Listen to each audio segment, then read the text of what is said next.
إن الحمد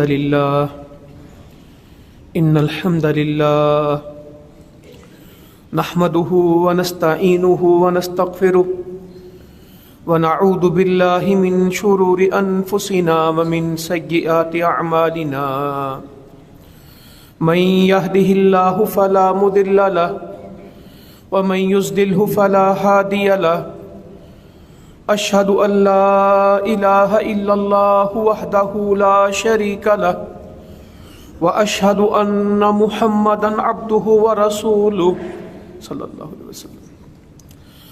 أما بعد فإن خير الحديث كتاب الله وخير الهدي هدي محمد صلى الله عليه وسلم وشر الأمور محدثاتها وكل محدثة بدعة وكل بدعة ضلالة وكل ضلالة في النار. قال عز وجل في القرآن المجيد والفرقان الحميد: أعوذ بالله السميع العليم من الشيطان الرجيم بسم الله الرحمن الرحيم. وَإِذْ أَخَذْنَا مِيثَاقَ بَنِي إِسْرَائِيلَ لَا تَعْبُدُونَ إِلَّا اللَّهَ وَبِالْوَالِدَيْنِ إِحْسَانًا وَذِي الْقُرْبَى وَالْيَتَامَى وَالْمَسَاكِينِ وَقُولُوا لِلنَّاسِ حُسْنًا وَأَقِيمُوا الصَّلَاةَ وَآتُوا الزَّكَاةَ وَمَا تَوَلَّيْتُم مِّن قَلِيلٍ إِلَّا. اللہ تعالیٰ قرآن مجید میں والدین کے موضوع کو جگہ جگہ بیان کرتا ہے. یہ بنی اسرائیل کی بات چل رہی سورۃ البقرہ ہے. اللہ تعالیٰ نے اس سورت میں بہت تذکرہ بنی اسرائیل کا کیا. پہلے پارے میں قرآن مجید میں اور جگہ بھی موسیٰ علیہ السلام کو بنی اسرائیل کو بہت بیان فرمایا. بنی اسرائیل نے اللہ کی نافرمانیاں کی تھیں، اس کی وجہ سے ان کے اوپر پکڑ آ گئی، عذاب آ گئے، عطاب آ گئے، وہ گمراہ ہو گئے، اللہ تعالیٰ نے ان کو رسوا کر دیا. تو اس آیت مبارکہ میں بھی اللہ تعالیٰ ان کو یہی بیان کر رہے ہیں کہ کیا میرا تمہارا وعدہ نہیں ہوا تھا؟ مسلمانوں، وعدہ ہمارا بھی ہے، ہم بھی اللہ رحم کرے اللہ کی نافرمانی کریں گے تو نقصان کر جائیں گے. بنی اسرائیل کو ایگزیکٹ اللہ نے بتایا کہ تمہارے اوپر جو پکڑ آئی ہے نا، وہ اس وجہ سے آئی کہ جو تم نے مجھ سے وعدہ کیا تھا وہ تم نے توڑ دیا. ذلت ان کے اوپر آئی، مسکنت ان کے اوپر آئی، رسوائی ان کے اوپر آئی، بھٹک بہک وہ گئے، دنیا آخرت کا نقصان وہ اٹھا گئے. اللہ تعالیٰ کہتے کہ جو وعدہ تم نے ہم سے کیا تھا تم اس کو بھول گئے. اور پھر وعدے قرآن مجید میں نعمتیں بھی بار بار یاد کرائیں. یا بنی اسرائیل اذکروا نعمتی التی انعمت علیکم وانی فضلتکم علی العالمین.